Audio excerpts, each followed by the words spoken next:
Boa noite, meus irmãos. Estamos de volta na nossa escola bíblica de quinta-feira, onde nós estamos estudando sobre o Velho Testamento. Na semana passada eu falei que nós estaríamos falando sobre os profetas maiores, mas eu me equivoquei. Nós vamos estar falando agora sobre os profetas do exílio. E hoje nós queremos ver se conseguimos falar pelo menos sobre dois profetas que são bem extenso a história de ambos nas escrituras sagradas, e o primeiro deles é Ezequiel, que nós queremos estar estudando, nesse momento. Ezequiel, que foi o filho de um sacerdote, ele foi levado ao cativeiro, para Tel Abibe, segundo o capítulo 3, verso 15, desse mesmo livro, que nos fala sobre esse envio dele, dizendo assim: Então fui a Tel Abibe, aos do exílio que habitavam junto ao rio Quebar, e passei a morar onde eles habitavam. E por 7 dias assentei-me ali atônico no meio deles. Então nós vemos aqui que ele foi exilado nesse local, foi para lá junto ao exílio, quando muitas pessoas foram levadas também para o exílio. No 5º ano do seu cativeiro, ele foi chamado para ser profeta, está lá no capítulo 1 do seu livro. E até a queda de Jerusalém no ano 586 a.C., Ezequiel ele dirigiu suas profecias, principalmente a Judá e Jerusalém, primeiro advertindo Judá e os povos vizinhos da desgraça vindoura que viria sobre todos eles. Capítulo 1 até o capítulo 24 vai tratar desse assunto. Depois ele falou palavras também confortadoras a respeito de uma nova aliança e da restauração do templo de Jerusalém e da terra de forma plena. Ele percebe não somente a culpa do seu povo em todas essas questões, mas também que seguida por esse castigo haveria uma restauração. O profeta então ele se preocupa também com a responsabilidade dessa salvação. Mas é interessante olharmos para Ezequiel, que nós vamos ter alguns conflitos talvez, até mesmo entre nós em relação à questão da salvação, que nós vemos da parte de Deus na nossa vida. Porque ele vai chamar muito a responsabilidade da salvação de forma individual, no indivíduo. Capítulo 18 vai tratar dessa forma. O capítulo 14 desse livro, nos versos 12 a 14, como exemplo, ele vai dizer assim: Veio ainda a mim a palavra do Senhor dizendo: Filho do homem, quando uma terra pecar contra mim, cometendo graves transgressões, estenderei a mão contra ela, e tornarei instável o sustento do pão, e enviarei contra ela fome, e eliminarei dela homens e animais. Ainda que estivesse no meio dela ali esses 3 homens, Noé, Daniel e Jó, eles pela sua justiça salvaria apenas a sua própria vida, diz o Senhor Deus. Nós vemos aqui o profeta falando sobre a salvação individual nesse caso. E no exílio, então, Ezequiel ele vai servir também de um conselheiro espiritual para esse povo, o seu povo que está em aflição. Esse livro ele pode ser dividido da seguinte forma: primeiro, as predições de desgraça contra Judá e Jerusalém, nos capítulos 1 ao 24, conforme já falei. As profecias contra os povos, que aí sim, capítulo 25 até o capítulo 32.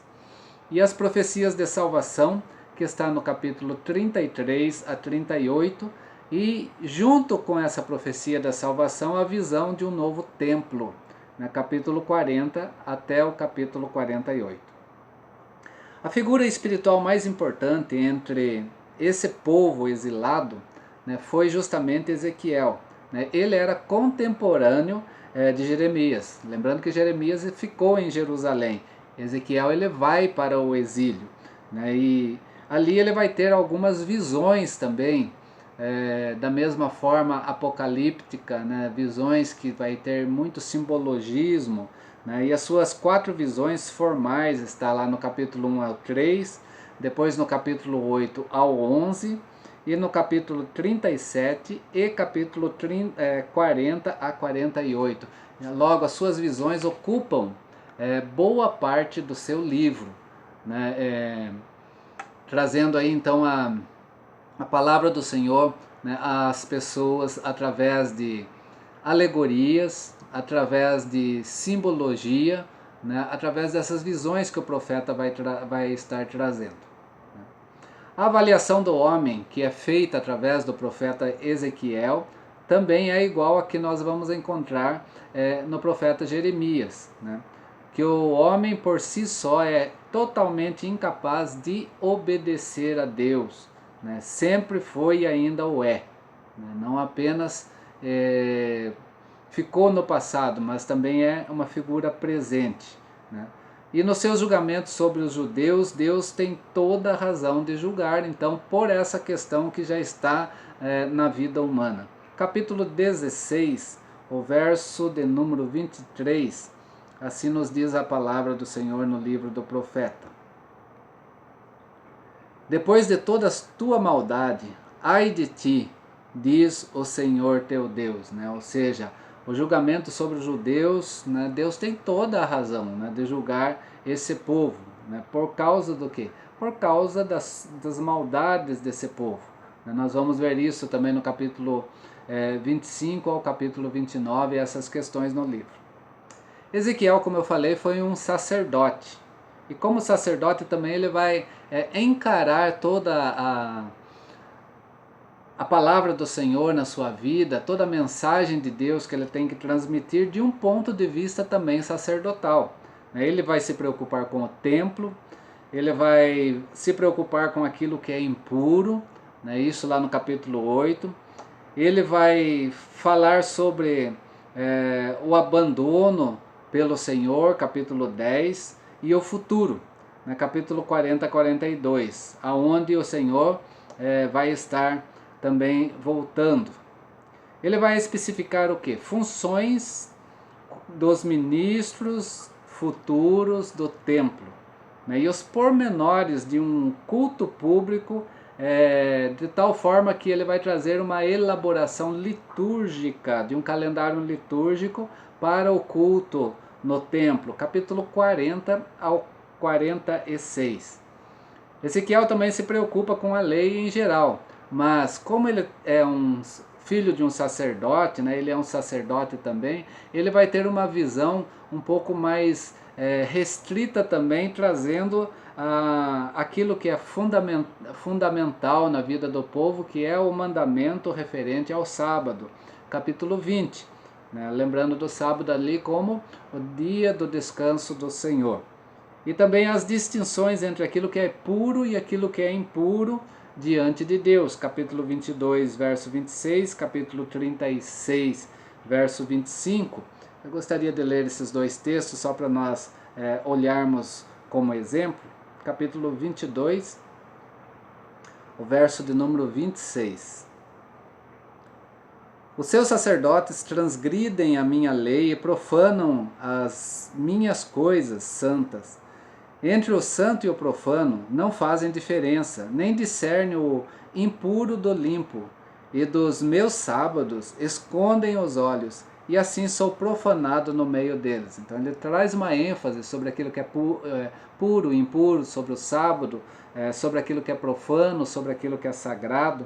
Capítulo 36, não diferente, no verso 25 também ele vai trazer para nós essa mesma forma de visão que ele tem.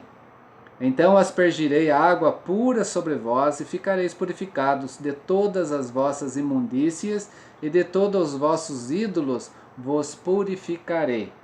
Então ele tem essa forma de interpretar a palavra de Deus, de ver a palavra de Deus, trazendo aí uma linguagem mais sacerdotal. A análise que Ezequiel traz também do comportamento humano que nós vamos ver lá no capítulo 18, também tem essa forma sacerdotal dele olhar para o homem. Né? Ele, em grande parte, ele vai encarar o pecado, o juízo e a salvação em termos culticos a Deus. Né? Ele vai usar mais o livro de Levíticos, por assim dizer, do capítulo 17 a 26, do que Jeremias, que dependia de Deuteronômio. Né? Isso é por uma questão bem sacerdotal mesmo, né? Na linguagem que o profeta Ezequiel vai trazer para a vida do seu povo. Mas, então, pensando um pouco em Jerusalém, Jerusalém foi assolada, né, e está refletindo sobre o estar na terra, fora da terra da promessa. Né? O povo quer saber onde e por que veio essa desgraça sobre si. Né? Alguns vão responder, capítulo 18, verso 25, diz assim: o caminho do Senhor não é direito. Né? Ou seja, vão responder de forma a blasfemar até mesmo contra Deus, né? Querendo isentar a culpa sobre si. Né? De quem é a culpa quando diz aí o capítulo 18, o verso 25? Pegando o texto no seu todo. No entanto dizeis, o caminho do Senhor não é direito. Ouvi agora, ó casa de Israel, não é o meu caminho direito? Não são os vossos caminhos tortuosos? Porque Israel está dizendo que a culpa está em Deus. Tudo que está acontecendo conosco não vem de nós, né? Não vem do homem, vem do próprio Deus. Né? Ou seja, estão aqui de certa forma blasfemando contra Deus. Por isso a resposta também no verso 25 é essa. Né? Ouvi agora, ó casa de Israel, não é o meu caminho direito, não são os vossos caminhos tortuosos. Essa afirmação do profeta, então, que o responsável pela destruição de Jerusalém, o responsável pelo exílio, não é Deus, mas é as atitudes dos homens na presença de Deus. Deus sempre é justo, né, em todos os seus caminhos. Né? Ezequiel ele vai começar a falar isso lá desde o capítulo 5, mostrando essa justiça de Deus. Né? Capítulo 5, do verso 5 ao 17, capítulo 8, verso 16, capítulo 18, verso 25 a 29, capítulo 22, verso 23, vai dizer o quê? Que Deus é santo em todos os seus caminhos. Né? Não é Deus, então, a culpa do que está acontecendo na vida do seu povo. A culpa, de fato, não está em Deus, a culpa está no homem. Né? É o homem que é responsável, né, pelos seus atos diante de Deus. Né? É ele que faz todas essas coisas acontecer. Mas o povo ainda queria justificar-se perante Deus. Se não é Deus, e sim o homem que tem a culpa, qual homem? Né? Quem de fato tem a culpa? Sou eu? Né? Ou são os meus pais que fizeram isso acontecer? É a minha geração ou foi a geração passada que fez isso acontecer? E eles ainda usam, citam até mesmo, né, para isso um provérbio. Né? Está lá no capítulo 18, verso de número 2. Veio em mim, verso 1, veio a mim a palavra do Senhor dizendo: que tendes vós? Vós que acerca da terra de Israel proferis este provérbio dizendo: os pais comeram uvas verdes e os dentes dos filhos é que embotaram? Né? Os pais fazem, nós é que recebemos por causa disso. Né? Na verdade, o povo está querendo dizer isso. A culpa não estava em nós, a culpa estava na geração passada. Né? Eles estão dizendo o quê? Que a culpa está nos pais e não nos filhos. Né? Uma forma de se justificar. Né? E a esta explicação, ou a essa forma de tentar fugir dos seus próprios atos, né, o profeta vai responder ainda no capítulo 18, verso 3 e o verso 4, dizendo assim: tão certo como eu vivo, diz o Senhor Deus, jamais direis esse provérbio em Israel. Eis que todas as almas são minhas, como a alma do Pai, também a alma do Filho é minha. A alma que pecar, essa morrerá. Ou seja, o que o profeta está dizendo aqui a partir disso? O responsável pelo pecado é do próprio indivíduo. Não queira jogar o seu pecado a terceiros. Não queira dizer perante Deus, eu não fui avisado. Né? Eu prossegui assim, eu fiz dessa forma, mas por causa deste ou por causa daquele, ou por causa desta situação ou da outra situação. Não há quem possa escapar perante os seus atos diante de Deus, porque todos nós vamos prestar vamos prestar contas a Deus de todos os nossos atos individuais, além dos atos coletivos, né, na presença do Senhor. E é isso que Deus está falando então para o seu povo através do profeta. O responsável pelo pecado é o próprio indivíduo. Ele peca. Se ele peca, ele está responsável por isso. É um pouco complicado aí diante de vertentes teológicas sistemáticas entender esse texto, porque esse texto está falando de individualismo em relação ao pecado. Né? E nesse individualismo, depois nós vamos ver que a salvação também cabe a esse indivíduo. Quem tem que responder perante Deus por seu pecado? Quem responde a Deus pelo seu pecado? É o próprio homem. Não há como se justificar e negar-se perante Deus. Né? É isso que o texto também vai dizer para nós através do seu profeta. Né? Da mesma forma que também, e aqui entra uma dificuldade talvez para alguns, porque da mesma forma que o indivíduo é culpado pelo seu pecado, né, o indivíduo não é salvo pela justiça também dos outros. Capítulo 14, verso 12 a verso de número 20, né, Deus falando assim através do profeta: veio ainda a mim a palavra do Senhor dizendo: filho do homem, quando uma terra pecar contra mim, cometendo graves transgressões, estenderei a mão contra ela, e tornarei instável o sustento do pão, e enviarei contra ela fome, e eliminarei dela homens e animais. Ainda que estivessem no meio dela esses 3 homens, Noé, Daniel e Jó, eles, pela sua justiça, salvaria apenas a sua própria vida, diz o Senhor Deus. Se eu fizer passar pela terra bestas feras, e elas a assolarem, que fique assolada, e ninguém possa passar por ela por causa das feras. Tão certo como eu vivo, diz o Senhor Deus, ainda que esses 3 homens estivessem no meio dela, não salvaria nem a seus filhos, nem as suas filhas. Só eles seriam salvos, e a terra seria assolada. Ou se eu fizer vir a espada sobre essa terra, disser, espada, passa pela terra, e eu eliminar dela homens e animais. Tão certo como eu vivo, diz o Senhor Deus, ainda que esses 3 homens estivessem no meio dela, não salvariam nem a seus filhos, nem as suas filhas, somente eles seriam salvos. Ou se eu enviar a peste sobre essa terra e derramar meu furor sobre ela, com sangue para eliminar dela homens e animais. Tão certo como eu vivo, diz o Senhor Deus, ainda que Noé, Daniel e Jó estivessem no meio dela, não salvariam nem a seu filho, nem a sua filha pela sua justiça. Salvariam apenas a sua vida.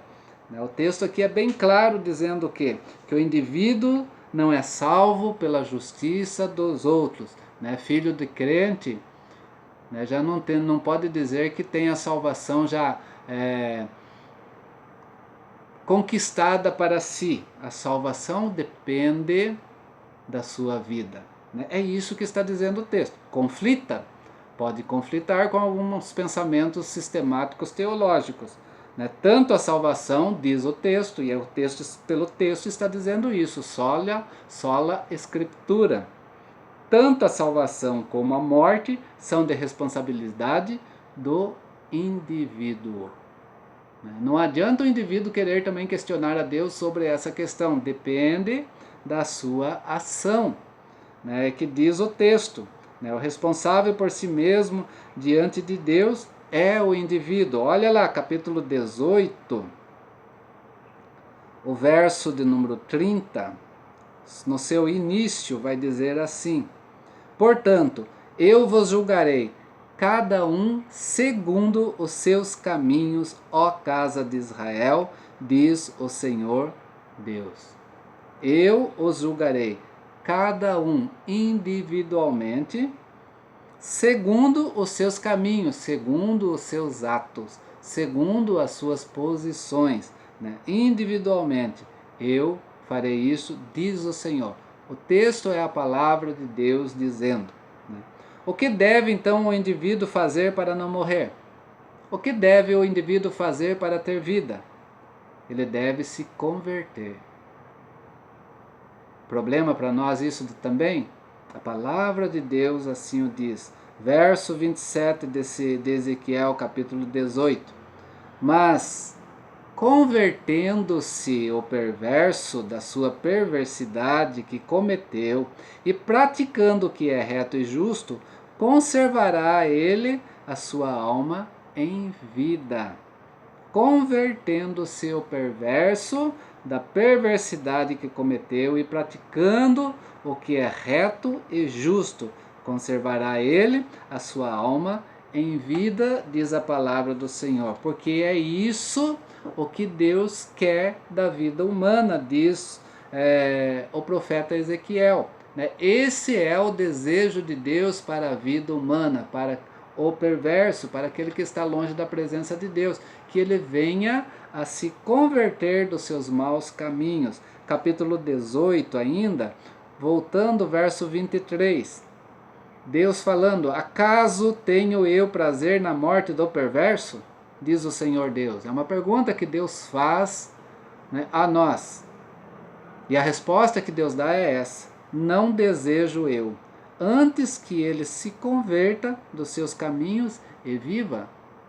O que eu quero, de fato, Deus falando, é que ele venha se converter, deixar os seus maus caminhos, né, se converter e viver. Né? Esse é o desejo de Deus.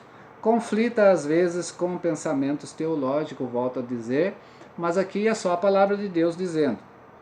Com relação ao perverso, Deus então não tem prazer na sua morte. Né? Deus espera que ele possa obter a salvação. Né? Nós vamos ver isso já lá no Novo Testamento, né? Em Mateus capítulo 21, a partir do verso de número 28 até o 32, dizendo assim, 21, 28 a 32. E que vos parece? Um homem tinha 2 filhos, chegando seu primeiro, disse: filho, vai hoje trabalhar na vinha. E ele respondeu: sim, senhor. Porém não foi. Dirigindo ao segundo, disse a mesma coisa, mas este respondeu: não quero. Depois, arrependido, foi.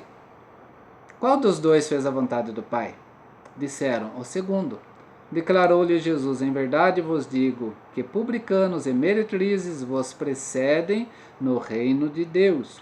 Porque João veio a vós outros no caminho de justiça e não acreditaste nele, ao passo que publicanos e meretrizes creram. Vós, porém, mesmo vendo isso, não vos arrependestes, afinal, para acreditardes nele. Jesus estava falando aqui com aqueles que se consideravam eleitos do Senhor, né, o povo de Deus. E Jesus fala que, olha, o perverso, se ele converter-se do seu mau caminho, ele será salvo. É isso que diz a palavra de Deus aqui no livro do profeta Ezequiel, e que Jesus confirma isso nessa parábola que ele fala. Publicanos e meretrizes, aqueles que não estavam dentro do contexto de um povo de Deus, né? Mas Deus estava dando a eles oportunidade para a salvação. Logo, com relação ao perverso, Deus não tem prazer na sua morte. Ao contrário, por causa disso é que Deus fez o quê? Levou de novo esse povo para o exílio ou para o deserto nesse sentido. Né? Se nós voltarmos aqui em Ezequiel, capítulo 20, verso 33 em diante,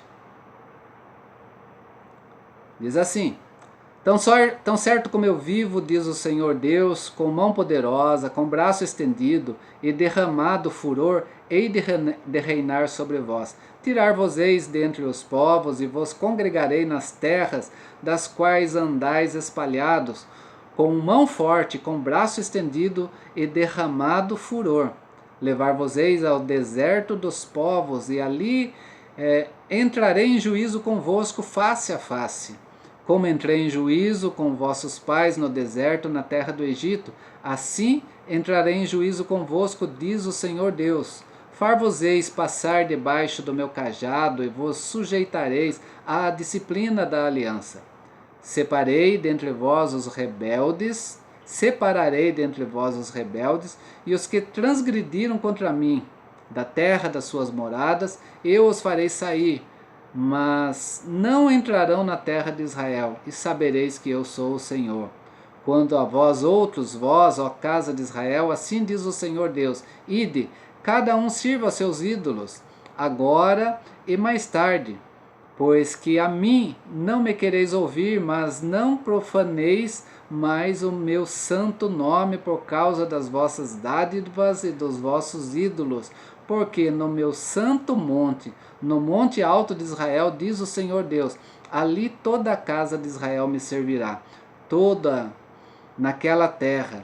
Ali me alegrarei deles, ali requererei as vossas ofertas e as vossas primícias das vossas dádivas com todas as vossas coisas santas.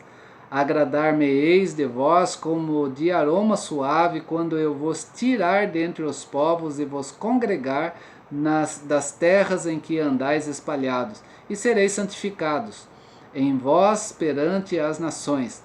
Sabereis que eu sou o Senhor quando eu vos der entrada na terra de Israel, na terra que, levantado a mão, jurei dar a vossos pais. Ali vos lembrareis dos vossos caminhos e de todos os vossos feitos com que vos contaminastes, e terei nojo de vós mesmo, por todas as vossas iniquidades que tendes cometido.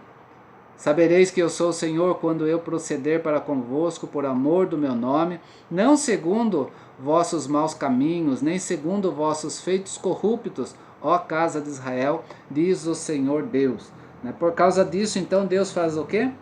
Por causa desse povo que não vê os seus erros, joga os seus erros na culpa de outros, né? Não é eu, foi o outro que fez isso, não aprendi isso, se eu cometi foi porque não fui ensinado, não fui pastoreado, se eu cometi foi porque alguém me induziu a isso. Não é assim, diz a palavra do Senhor na vida do profeta que nós estamos vendo aqui, Ezequiel. Que Deus fala, cada um vai responder pela sua própria ação, pela sua própria forma na presença de Deus. E Deus vai fazer o quê? Para Deus separar aquele que não quer estar na sua presença, primeiro, ele tiraria esse povo da sua terra. Tiraria esse povo do local da sua adoração e levaria esse povo de volta para o deserto. O exílio aqui é deserto novamente. É isso que o texto está dizendo. E o deserto ali serve para ser separação na vida desse povo, para que os que voltarem, voltem com coração arrependido, ou pelo menos voltem refletindo sobre tudo o que aconteceu ao estarem fora daquele momento na presença de Deus, ao não estarem mais na casa de Deus, ao não estarem mais dentro, no meio do povo de Deus, mas ao retornarem posso estar então o quê?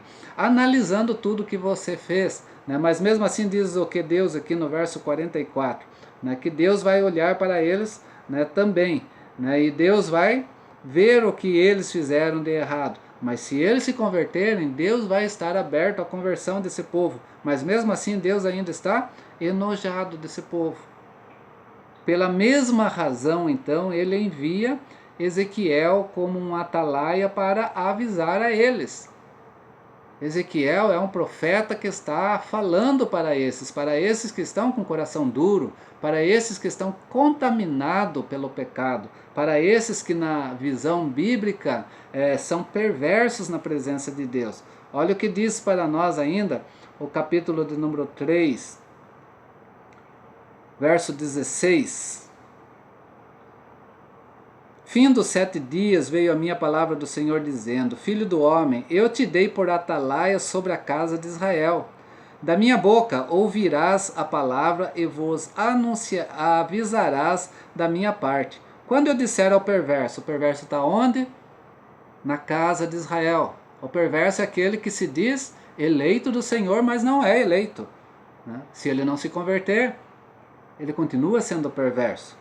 Quando eu disser ao perverso da casa de Israel, certamente morrerás e tu não o avisardes, e nada disserdes para o advertir no seu mau caminho, para lhe salvar a vida, este perverso morrerá na sua iniquidade, mas o seu sangue da tua mão o requererei. É uma questão aqui bem pastoral, né, que o texto está trazendo aqui para nós. Se Deus fala ao líder da igreja, ao anjo da igreja, ao pastor da igreja, quando mostrando que há perversidade no meio do seu povo, e se esse se calar e não falar, né, o perverso vai continuar sendo perverso até a sua morte, e ele vai morrer perverso, logo ele não vai estar na presença de Deus, né, porque Deus não vai ter perverso ao seu lado, né, mas o sangue desse perverso Deus vai requerer daquele que não falou.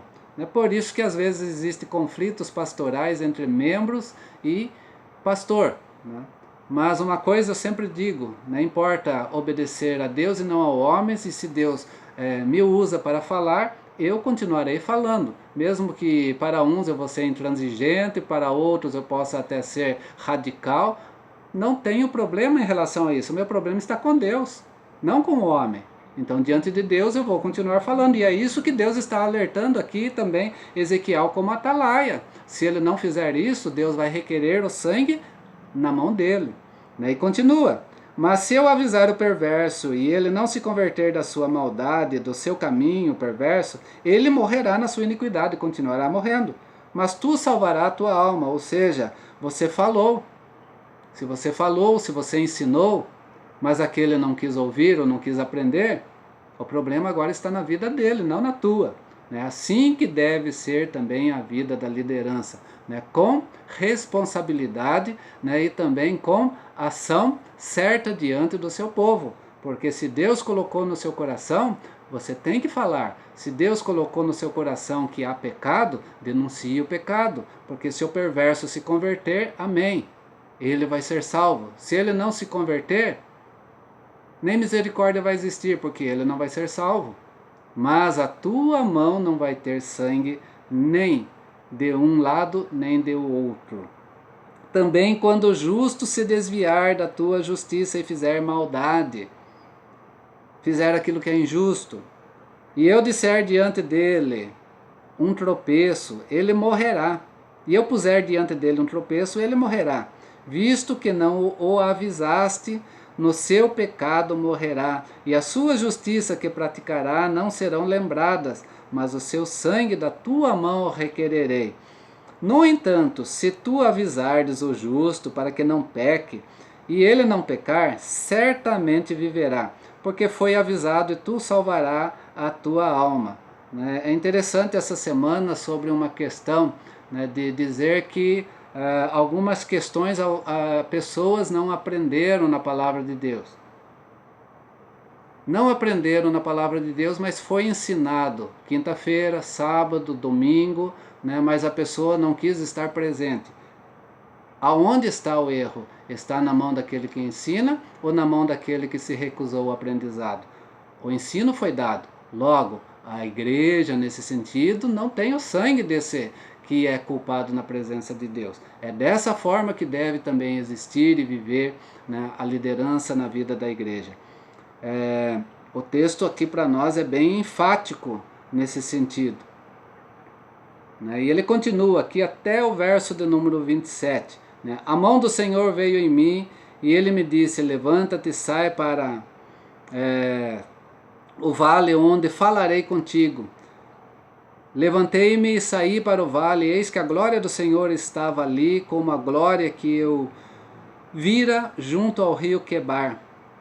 E caí com o rosto em terra. Então entrou em mim o Espírito e me pôs em pé, e falou comigo e disse: vai e encerra-te dentro da tua casa, Porque, ó filho do homem, eis que porás cordas sobre ti, e te ligarão com elas, e não sairás ao meio deles. Farei que tua língua se pegue ao teu paladar, ficarás mudo, incapaz de os repreender, porque são casa rebelde. Mas, quando eu falar contigo, darei que fale a tua boca, e lhes dirá: assim diz o Senhor Deus. Quem ouvir, ouça, e quem deixar de ouvir, deixe, porque são casa rebelde. Né? Quem tem ouvidos, ouça o que o Espírito diz às igrejas, mais ou menos nessa mesma expressão. Né? Ezequiel foi chamado como atalaia, né, como voz profética de Deus para avisar o perverso. Se o perverso não quer ouvir, se ele foge daquele momento, não é Ezequiel que vai estar sendo culpado nesse momento. Ser atalaia, e aí entra a questão, para essa casa rebelde não é brincadeira. Né? Ser liderança no meio de um povo que quer andar de forma injusta não é brincadeira, diz a palavra de Deus. Ezequiel vai ter que se identificar com o seu povo, né, nesse caso, né, e isso vai causar sofrimento na sua vida. Né? O profeta foi chamado para estar no deserto junto a esse povo. Ele vai sofrer esse exílio, e é ali que ele vai ter essa responsabilidade na presença de Deus. E ele continua, capítulo 37, verso 27, Deus também vai trazer o quê? Junto com todas essas questões, através do profeta, vai trazer também salvação, palavras de salvação a respeito tanto de Judá quanto de Israel, né? Os dois reinos divididos, agora a mensagem vai ser para um povo só. Verso 37, verso 26. Farei com eles aliança de paz. Será aliança perpétua, estabelecê-lo-eis e os multiplicarei, e porei o meu santuário no meio deles para sempre. Também nós vamos ver o quê? Que Ezequiel vai chamado a profetizar para aqueles que querem o arrependimento e conserto diante de Deus, para aqueles que querem deixar a rebeldia longe das suas vidas, querem de fato que as suas vidas tenham um novo sentido, um novo começo, buscam a conversão. Para esses, o profeta Ezequiel também está anunciando não somente o juízo, mas também a salvação. Ele mostra a salvação aqui. Ezequiel profere palavras, às vezes duras, sim, para o seu povo. Isso nós vamos ver lá no livro, em 24 capítulos, ele trazendo palavras duras na vida do seu povo. Mas ele também dedica 1/3 quase do seu livro, que é os capítulos 33 a 48, para falar sobre a salvação, né, a Israel. Não um povo dividido, não um povo cheio de panelas, não vários adoradores dentro de um povo só, mas agora há um povo unido, há um povo que reconhece a voz de Deus, né, e se coloca diante de Deus para ser um. A esse povo ele promete o quê? A salvação. Por isso agora a salvação é para Israel, não é para Judá e Israel. Para Judá e Israel tem juízo. Para Israel de forma plena vai haver salvação. Deus salvará o seu povo. Mas por quê?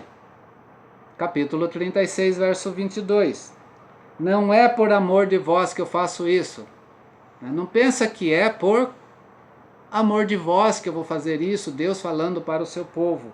Mas pelo meu santo nome, que profanaste entre as nações para onde fostes. Olha só, a salvação vai ser dada não porque por amor de Israel para com Deus, porque não é o amor de Israel para com Deus que está em voga. O que está em voga aqui é o quê? Deus vai fazer isso acontecer, vai separar, vai tirar esses impuros no meio do seu povo e vai purificar esse povo para que esse povo possa agora de fato fazer o quê? Testemunhar que é um povo santo e escolhido por Deus, porque esse povo está profanando o nome de Deus, dizendo ser povo de Deus perante as nações, está dando mau testemunho. né? E Deus não quer que isso continue, porque o mau testemunho desse povo é profanar o nome de Deus, é macular, manchar o nome de Deus. Deus salvará o seu povo por causa do seu nome. É por causa disso que Deus está ainda dando salvação a esse povo. Deus quer que Israel o reconheça e o conheça de fato, né? E que todos os povos possam saber que Ele é o Senhor Deus, cujo nome não pode ser blasfemado entre as nações. É isso que Israel tem que trazer como testemunho nas nações, né? E refere-se às nações aqui repetidas vezes em Ezequiel, né? Onde Deus vai sempre usar essa expressão no livro, e saberás que eu sou o Senhor. Essa expressão está presente no livro. O que nós vemos com isso, meus queridos? Que o pecado do povo e seu cativeiro são motivos das nações estarem blasfemando do nome de Deus.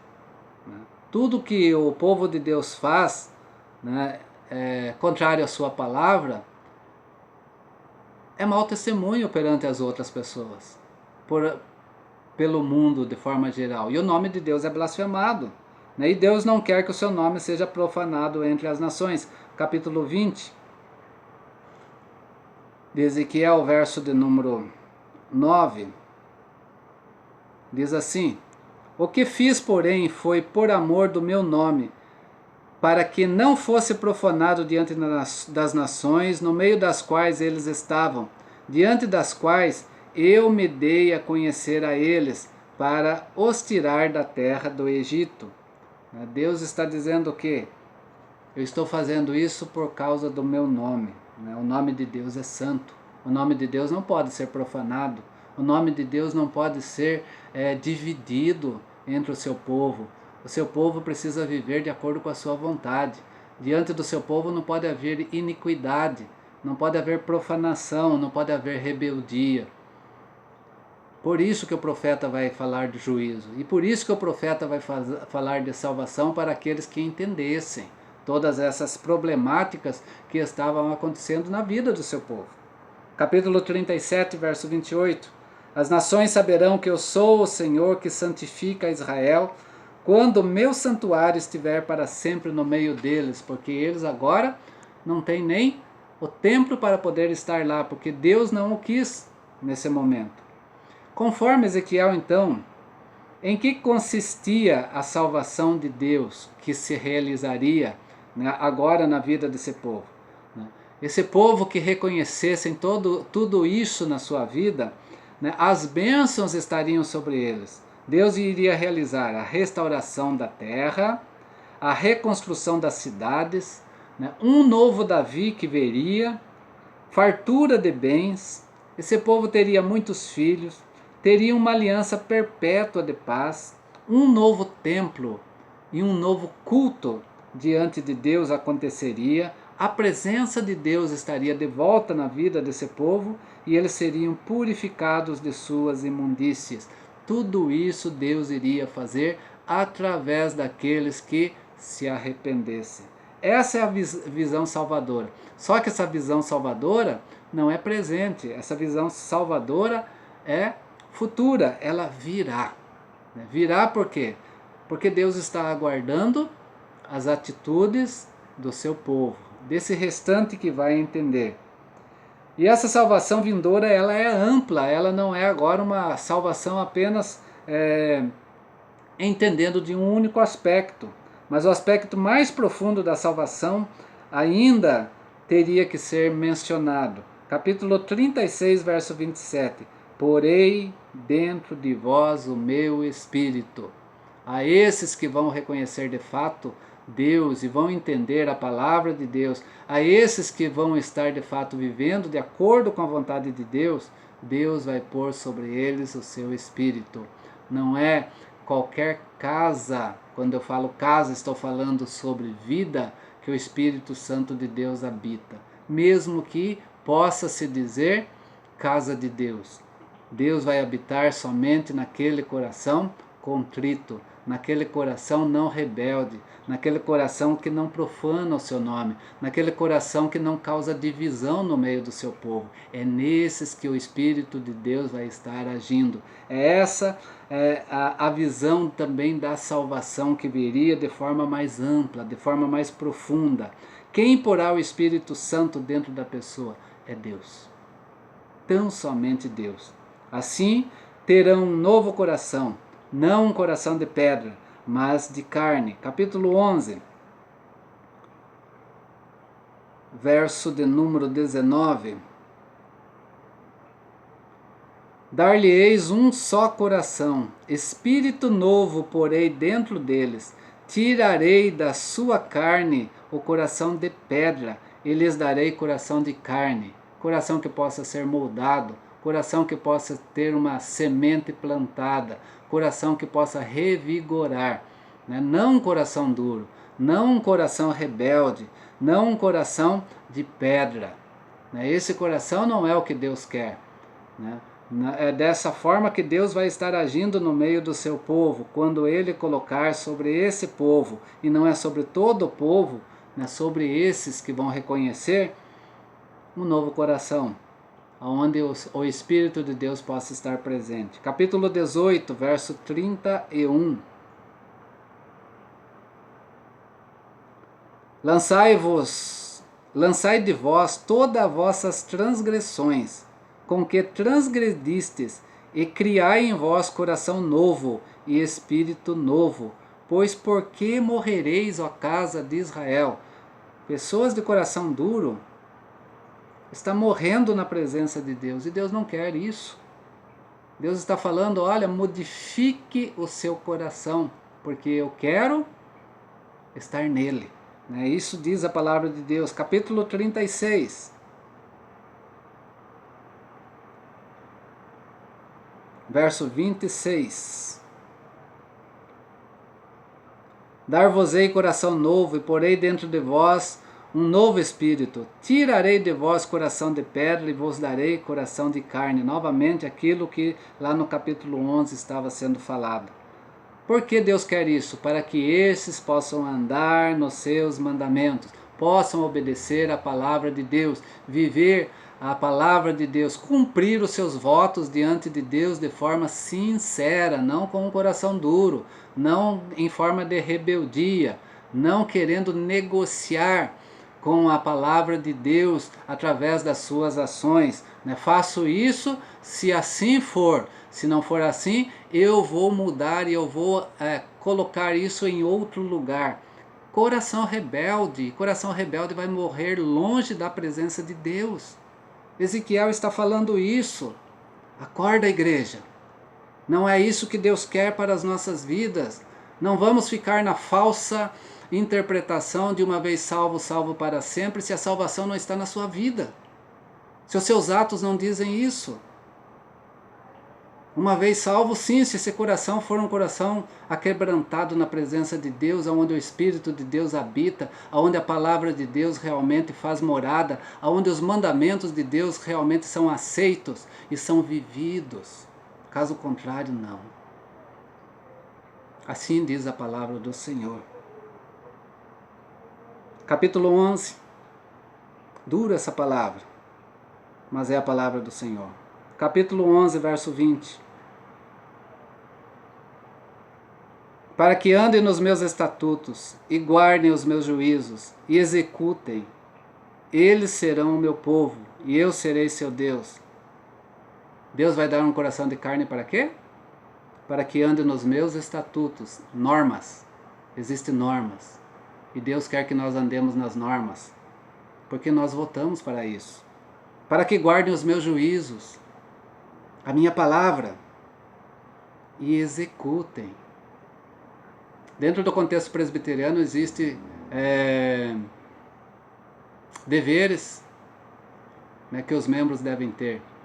Existem também aquilo que os membros adquirem quando eles se tornam membros, na sua vida. Mas também existem deveres, porque dentro do presbiterianismo existem normas. E quando nós começamos a burlar as normas, nós burlamos os nossos votos com Deus, o nosso coração é rebelde. Vamos pensar nisso, meus irmãos. Os nossos votos proferidos não foi a homens, foi a Deus. Por isso o sangue diante de homens não vai ser pedido, mas é o seu sangue diante de Deus. Nós temos privilégios como igreja presbiteriana? Temos. Nós temos normas como igreja presbiteriana? Temos. Nós temos deveres? Temos. Está lá na nossa Constituição. A nossa Constituição tem base nas Escrituras Sagradas? Sim, eles se baseiam nas Escrituras Sagradas. Tem normas que são humanas, pode assim por assim dizer? Tem sim normas que são humanas, porque faz parte do nosso governo, que Deus assim quis nas nossas vidas. Como nós temos agido? Como a igreja presbiteriana local tem agido dessa forma? Coração quebrantado, coração de carne ou coração de pedra? Coração ao qual o Espírito Santo de Deus está presente ou o Espírito Santo de Deus não se faz presente? Coração novo é justamente para viver o querer de Deus. Capítulo 36.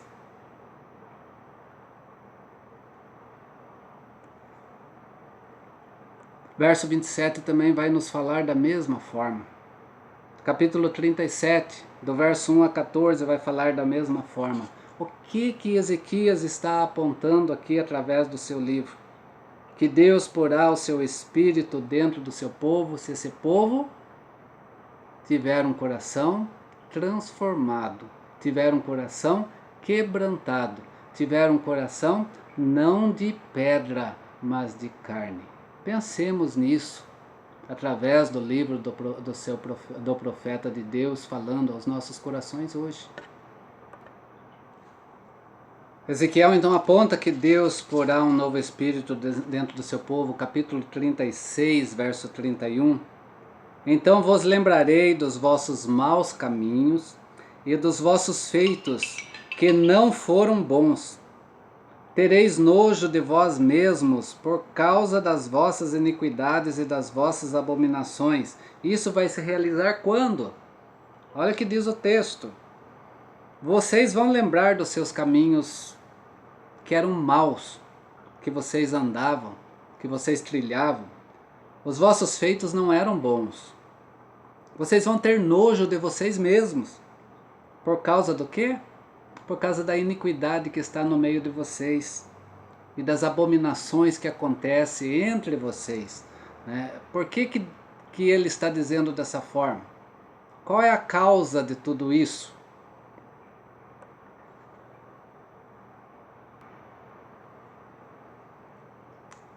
Isso só vai acontecer de fato na vida desse povo se esse povo tiver um coração de carne, aonde Deus possa colocar sobre sua vida ou sobre seu coração um espírito novo. Quando esse espírito novo estiver no meio desse povo, no seu coração, esse povo vai sentir nojo de atos que costumavam fazer.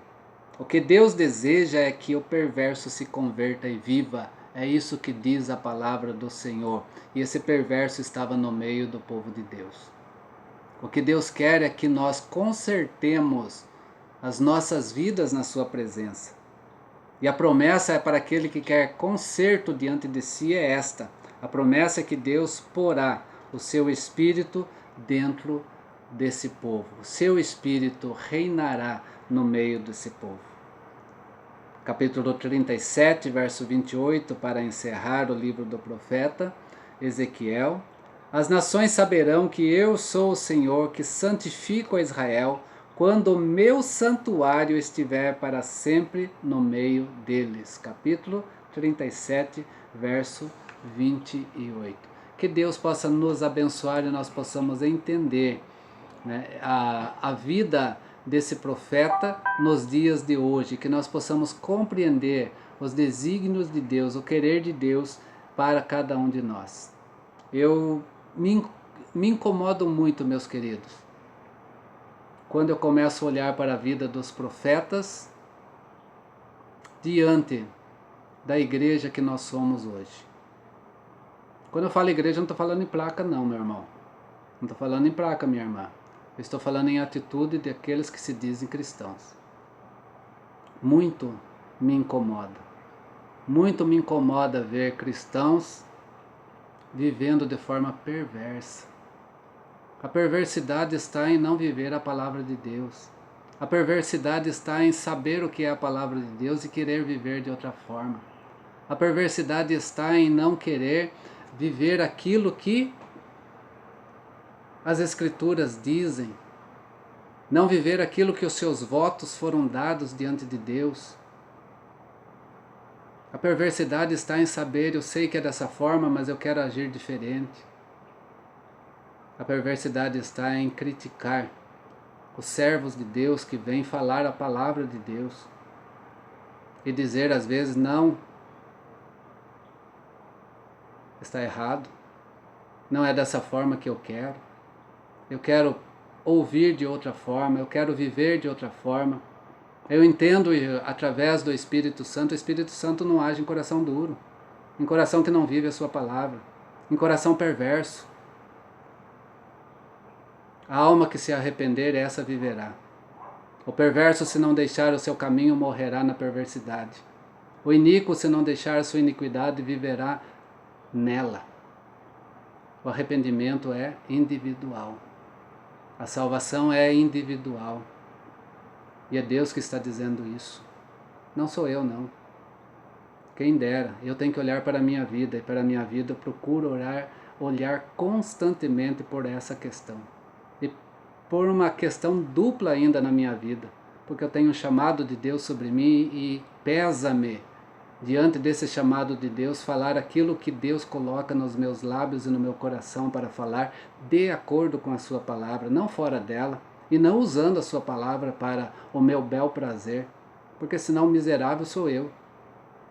Porque Deus tudo vê, Ele conhece e sonda os nossos corações e as atitudes por trás dos nossos corações e de tudo que nós fazemos. Vamos refletir, meus irmãos, é tempo de reflexão. Os dias são maus e a volta de Cristo é iminente. Que Deus possa nos abençoar. Não vou falar sobre o profeta Isaías hoje, a segunda parte, que é o capítulo 40 a 66, mas eu quero que reflitamos na mensagem que nós ouvimos hoje do profeta Ezequiel. Se algum quiser questionar essa mensagem foi tirada de um livro presbiteriano, de um material presbiteriano do Brasil, para que nós pudéssemos estar analisando. Logo, tudo que aqui está tem toda a visão bíblica e teológica da Igreja Presbiteriana do Brasil também. Mas acima de tudo entendendo, as Sagradas Escrituras falam por si mesmo. Que Deus nos abençoe, nos dê uma boa noite, né, que nós possamos refletir, né? Volto a dizer, o ensino é dado. Aquele que não ouve, aquele que não procura, não vou ter nenhum problema diante de Deus com relação a isso. Porque eu ensinei, porque eu transmiti. Se não aprendeu ou não quis aprender, o sangue deles não vão estar nas minhas mãos. Conforme diz a palavra de Deus que nós aprendemos hoje. E que Deus nos abençoe, nos fortaleça e nos guarde.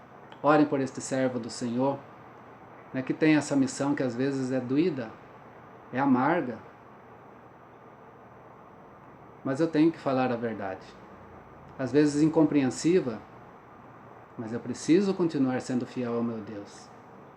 Que Deus possa me abençoar também e que eu seja sempre sincero, não levando o outro evangelho que venha a ser amaldiçoado na minha vida, mas a própria e simples palavra de Deus, a vida de cada um de nós.